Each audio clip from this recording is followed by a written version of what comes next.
What's going on, guys? Hey, I'm excited to make this video. As you can tell, this video is actually more of like the application side of things. This is essentially a video for when you've already gotten started. You're starting to get responses from the marketing that you're doing. All right, so I think somebody put in the comments that they wanted me to make a video like this, and I think it got a couple likes. So I just wanted to, serve you guys, man. By the way, if this is your first time watching my videos, my name is Kenny Cam Doom. I'm a real estate entrepreneur. I primarily focus on flipping vacant land. I've been doing this for the last 4 years. I've made over 6 figures every single year from my first year doing it, and I believe that you can be able to do the same. And I want to be able to give you information, give you knowledge, so that you can be able to achieve the results that I've achieved into my life, because I'm not like a unique guy or anything like that, right? And I think that like everybody can be, or anybody can be able to do exactly what I did. So if you're watching this, I appreciate you. Make sure you subscribe to my channel. Make sure you like the video if you enjoyed the content, and then also don't hesitate to leave a comment down below if you want me to make a certain video that you're curious about. To dive into the video now, okay, this is what I teach, right? I teach you do cold calling or you do direct mail, and then you can also do SMS. Like this is like the 3 main marketing channels that I've used into my business that have legitimately brought me results. So that's exactly what I teach you guys to do.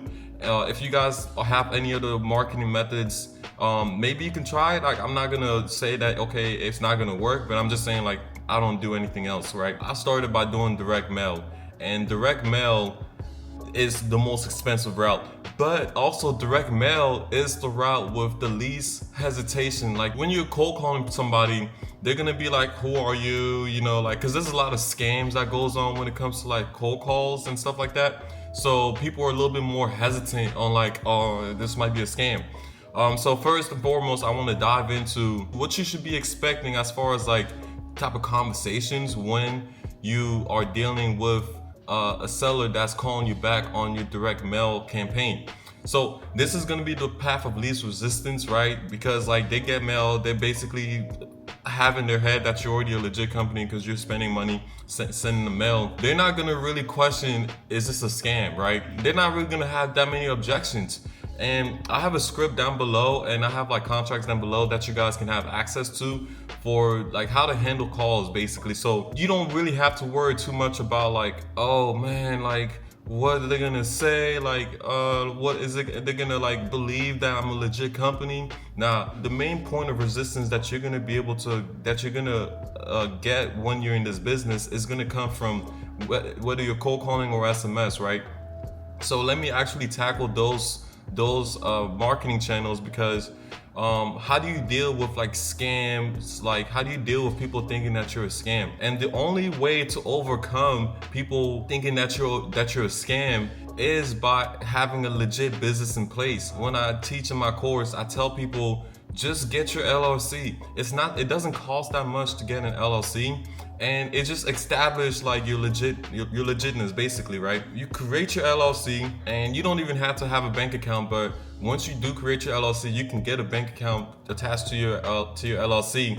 But you can just create your LLC and then create a website, right? And you can go to carrot.com. Once you have like a domain, you can just go to carrot.com, and then like in the middle of like a day, you can have like a legit looking website that they can actually go and probably even submit an inquiry on your website. So that would be your main way to get over the herd of resistance. I mean, like, I've done a lot of cold calls and I've done a lot of SMS. I do a lot of my deals virtually, right? And that's the beautiful part about land, because you can do it so virtual. I'm in Houston, Texas right now, but I do business in the East Coast. It's crazy. There is just some people that will just want you to meet them face to face, and just sometimes you just can't. Or if you have somebody who you can trust, that's to meet the seller and just establish that trust, by all means do it. But for me, I don't have any of those people in my market.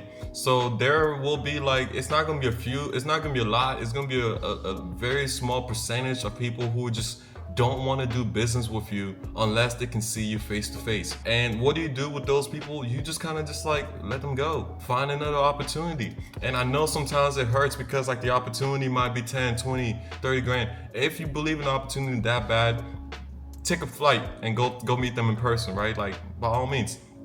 But there's like one major common objection that you will get from like if you're cold calling is like, how'd you get my number, right? And then like the way to really overcome that is like just be honest with them. Well, hey, look, I have a guy that if I need a number, of a certain person, like he can be able to get that for me. Boom. Or you can say, hey, I use this company, batch skip tracing, and they were able to get me your information for me to give you a call because I'm really interested in your property. Boom. You just got that objection out the way. They not really, what could they really say about that? Like once you really bring that up, they're like, oh, well, I don't like that. Well, okay, I'll talk to you. Okay, bye. I want you guys to have like an abundance mindset when it comes to this. Like, don't try to like, hold on to like these leads. Like, guys, put into your mind that people will want to do business with you. The way that you get people to do business with you is by being a nice, kind, competent person. And just by establishing those traits and just being yourself, you will have people wanting to do business with you, especially if they're like motivated sellers. Another objection they might say is like, well, who are you? And the way that you can really just like overcome that and establish yourself in the conversation is like, hey, look, just say I'm a local land buyer, or you can say I'm a land buyer. I'm looking to buy some land in your area, and that's the reason why I wanted to call, because I saw your property there, and I was very interested in actually seeing if there's a way that you'd be interested in selling. Smooth, keep it simple, keep it short. Like don't try to oversell yourself too much. Let them know, answer the question, and then just continue the conversation, right? Basically, these are gonna be your main objections, besides like having to negotiate on price. And then also you might get a little pushback on like the contract that you send out to the people. Let's say you sent out some direct mail or you cold call and there's a lead, they're interested in selling, and you guys already agreed on a certain price. My recommendation is always on the contract. For land, it just takes a little bit longer. Put a 90-day close period, right? And the reason why is because it just takes a little bit longer to sell the land sometimes. So you want to have enough time to find a buyer to be able to assign that contract, or even just double close, right? Also in the contract, there's like a clause that allow you to list the parcel on any site you want. Whenever I like submit the contract to the seller, they don't really say anything about that, right? There's some competent sellers that will be like, oh, I don't like that, and I want you to take that out. When that happens, it's up to you to decide, okay, one, do I already have a buyer for this? If you already have a buyer for this deal, then take that clause out. You're like, okay, yeah, no problem. I don't even need a market. I already have a set buyer. He already told me he wants to buy it. But if you don't have a buyer for it yet, don't bend for their rules. Basically, tell them, hey, look, this is just how our contract goes. We want to have the right to be able to market the property just in case, before we end up closing on the deal, right? But just because we market the property doesn't mean that we're not going to close on the deal. We just want to be able to have the option to do that. And it doesn't hurt you in any way, and you don't have to pay any fees or anything like that in any way.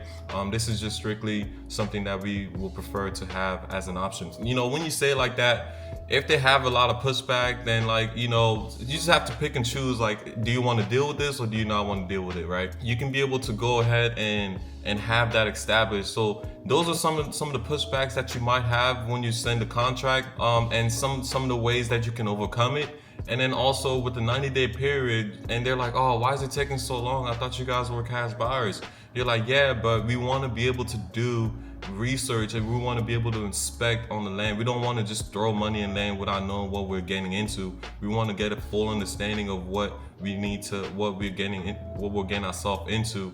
And sometimes with land, it might take a little bit longer when it comes to us maybe having to do any survey done, or us maybe having to do any inspections, or maybe having to do any perk testing, or sometimes waiting for the county to get back to us. That takes sometimes a little bit longer with land than it does with residential. And when you explain it to them like that, then they're not really gonna have that much pushback. Most motivated sellers aren't even gonna really care about it that much. They just want to sell the land. They're like, okay, there's been some deals where I had it for 90 days and then I extended some more, and then the motivated sellers who want to do business with you and who are ready to do business are not gonna really have too much of a pushback, right? Because they really just want to get this property, this deal out of their way. So that's exactly what I will recommend, how you can overcome some of these seller objections. If you do it that way, man, if you're cold calling, if you're SMS, those are probably going to be the main pushbacks. You shouldn't really have any much more pushback. The main thing that you're going to really run across is the scam, and that's really going to be the main thing. And then once you start agreeing on terms and stuff like that, you might get pushed back on the top terms that they want. And it shouldn't really be nothing too crazy. The reason why I love direct mail so much is the fact that the sellers aren't gonna really they basically already trust you. It's so crazy.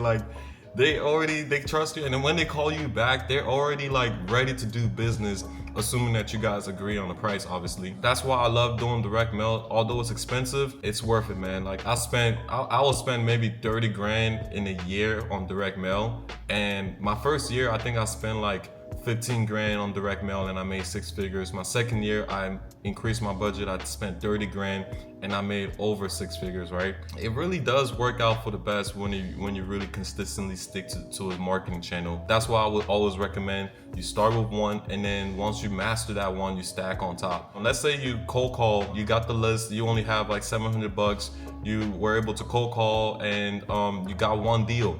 You get one deal, you close that deal, you make 10 grand. You were able to make 10 grand from $700. I mean, that's insane. And trust me, that is possible. I've done this myself. Instead of investing $700 again, let me invest $1,000, $2,000, and keep the rest. That's just how you continue to keep the business rolling. Anyways, I don't want to keep you on for too long. If you really like this video, guys, please give me a like, give me a comment as far as any other videos you might want me to make. And then subscribe to my channel, baby. And I will see you in the next video. Peace.